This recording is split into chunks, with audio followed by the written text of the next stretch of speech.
Great. Thank you so much, Rumbi, and thank you, Benjamin. Thank you for creating this amazing platform. My name is Rumbidzai Bvunzawabaya. I am a solicitor. I specialize in immigration law and also family law. I run an organization which is a bit different from your typical solicitor's practice. So I run an organization which is a community interest company, which is called Tulia. So Tulia means um, to settle in Swahili. And that is our aspiration to help migrants of different origins, initially just African, but we've seen that the demand is greater in the rest of the world. So our job is to help people to settle as a family unit, to give them holistic support, which is our entry point is legal advice. So that's immigration law and family law advice, to support them through peer groups and community groups that support and build each other throughout the process of settling in the UK. We also provide supported accommodation for people who may have reached a point of destitution and are unable to look after themselves due to so many different factors.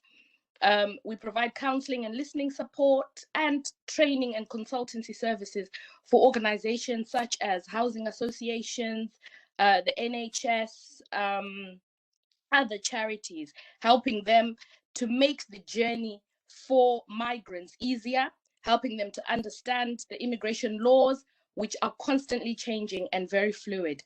And this issue today, which we're talking about, the integration of healthcare workers, is an issue that is very close to my heart.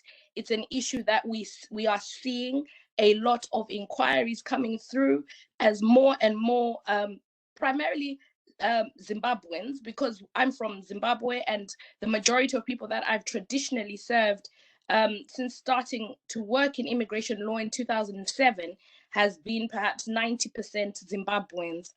So as Zimbabweans are coming as skilled workers and carers, and the employers are Zimbabweans as well, for the majority of our clients, we've seen quite a lot of inquiries that have come through, and we are starting to deal with those over the past 2 years, I would say. And so we've seen conflict, we've seen good practice, we've seen good testimonials and stories, but we've also heard of a lot, we come across quite a lot of problems. So today I'm going to be in a breakout room, and I'm going to talk more detail about some of the top 5 issues that we see on a day-to-day basis, and those are the ones that I'm just going to whiz through, because I know I've got 10, or now I've got 7 minutes. So the key issues that we are seeing, and I'll just quickly address those really fast.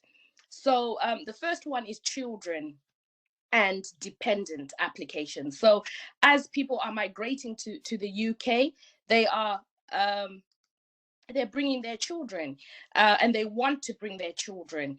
And the type of issues that we come across is single parents, or where we have one parent wants to come and do work as a carer, but another parent doesn't want to come to the UK because of they're comfortable, or they they don't want to migrate, they don't want to leave Zimbabwe, and that produces tension and conflict in families. And then who goes with the children? So those are some of the issues that we help to resolve, and help to make people understand what the law is in relation to migrating with your minor children, where both parents are not coming here. So there is a term called sole responsibility, which I have done a video on our website. So our website is www.tulia.org.uk, where you can go and access some of the more detailed information about that. And these are some of the questions that we'll be able to answer in the breakout rooms when we have more time. Other issues are about adult children. When children have reached 19, 20, the rest of the family is migrating, and there's one adult child. What do we do with that child? So those are issues which affect integration. They affect families, and that's where we come in, because our organization, Tulia, works holistically with people. So it's not just about the skilled worker who's coming, but we care about the whole family and try and bring solutions and alternative ways of maneuvering and thinking, how can we bring the family together?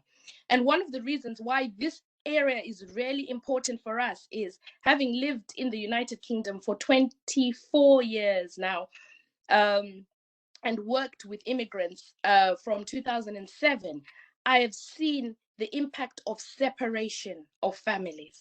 So it's an issue that is dear to my heart, because I've seen the damage that's happened to a whole generation that was left behind.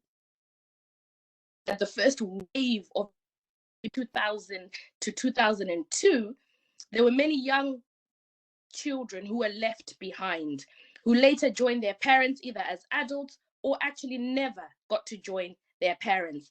And so that impact of separation has had devastating emotional impact on families. And so we advise families on how they can stay together. And we encourage them to make applications and to think outside the box, to think of other ways to bring adult children so that the family unit can stay intact. We also advise on education and opportunities in higher education for the older children who may not have access to funding for university, and they've got to think perhaps of other ways of doing apprenticeships, of doing degrees by distance learning or part-time or working. So there's different ways of meeting the challenges that are there. So yep. We also deal with relationship breakdown. I'm sorry, my PowerPoint didn't work. I had a technical hitch, so I am reading from it, but I'll ask Rumbi and the team to share it with you afterwards.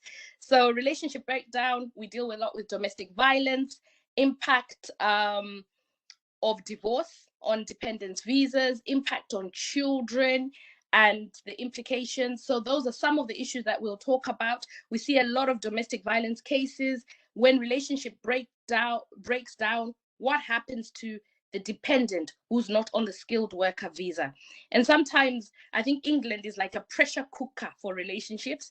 It's a challenging environment for marriages. It's a challenging environment for all relationships. It's a different place from Zimbabwe. There's a lot of isolation among immigrants. There's a lot of different dynamics which come into play, which cause a lot of tension in relationships. And that's one of the other areas that we are particularly interested in and support people in relation to what happens when your relationship breaks down. Number 3 is change of employers. And that's another key issue that we address. And I hope I'll be able to go into more detail in the breakout rooms on that. When people want to change employers, what happens when things don't work out? What happens when things go wrong? Can I change employers? Yes, you can. And we'll go into more detail about that. But everything that you do has to be strategic in terms of changing. You can't just resign from your role without a plan, without another job offer, unless you're willing to resign and go back to Zimbabwe. And so it's important to try and resolve things rather than jump from employer hopping, because the problems that you face, you'll probably face them at another employer, because it may not be that the employer is bad, but it may be that it's a communication problem. And so it's important to be aware that if you leave your job, then it affects your visa status and your right to stay in the UK. Traditionally, over the years, I have seen the difficulty that people experience when they do not have status. And can you imagine how people who've lived here now for 20 years still don't have status? Some are being deported back. So when you come as a skilled worker and have 5 years to indefinite leave to remain, that is just wonderful. And it's a wonderful opportunity, and it's great because you can settle after 5 years. And so it's important to safeguard those papers and to make sure that you don't lose your status and become one of the destitute people that we support, who don't have accommodation, who have lived here for years. So we also empower people and help them on how to stay legal, how to keep your papers, how to resolve conflict, how to look for another job if you have to, how to be able to do that in a safe manner, in a way that is good. One of our key areas that we help people on is we have a great team of people who help with emotional well-being and support. And I think that's a key area for all migrants because of the isolation that they face and because of the challenges and the difficulties that are there. So I definitely will go into a lot more detail in the breakout room if people have got questions on timescales, on how this impacts them. Modern day slavery is a term that's thrown around loosely by people, and we aim to try and help employees to understand what it is, because it's not just a problem with my employer or I'm working too many hours. There is modern day slavery, it's human trafficking, it's forced labor. There's an element in there of bondage, of not being allowed, of being forced to stay in a place. So when someone is trapped in modern day slavery, they are tricked into the job. So they are trapped and they're exploited. They're not paid. They're excluded from society. They're excluded from unions. They're excluded from legal advice. They're excluded from society, and they're trapped in a situation. And I work with organizations that rescue victims of modern day slavery.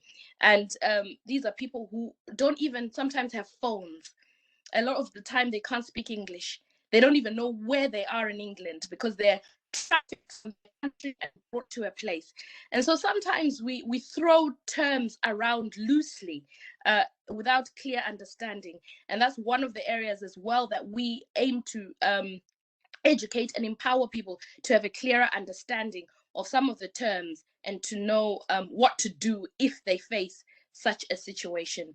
And the last point that I'm just rushing through my points on is criminal offenses. With healthcare workers who are coming in and who have stayed, we also get people who inquire mainly from driving offenses, drink driving, driving without insurance. And it's a cultural shift, because in Zimbabwe, I don't know how it is now, but I know when I was there, sometimes you'd see someone driving with a bottle in between their lap, drinking and driving.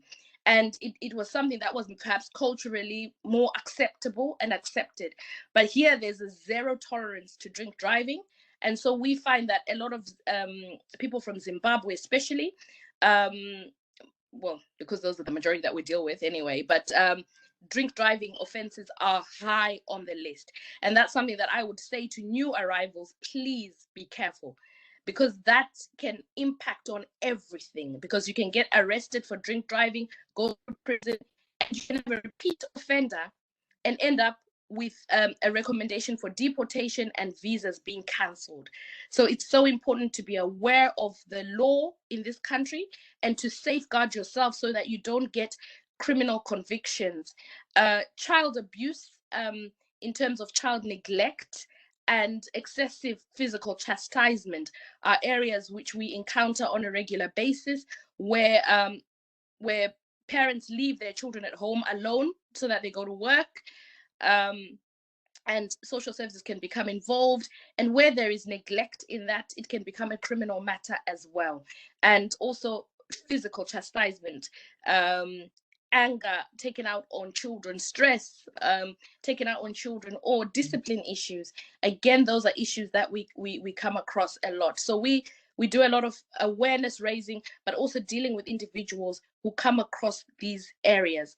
You can contact us on, for those who are not going to come into the breakout rooms, please visit our website, which is www.tulia.org.uk. And you can contact us on info@tulia.org.uk, or you can text and I'll share those details in the chat function. But visit our website. We have a lot of videos on there with a lot of information and resources which will be useful for you on most of the topics that I've covered today. We have videos where I talk about those in a lot more detail. Thank you very much. That was a whistle stop, really quick tour through some of the work that we do. Thank you, Rumbi.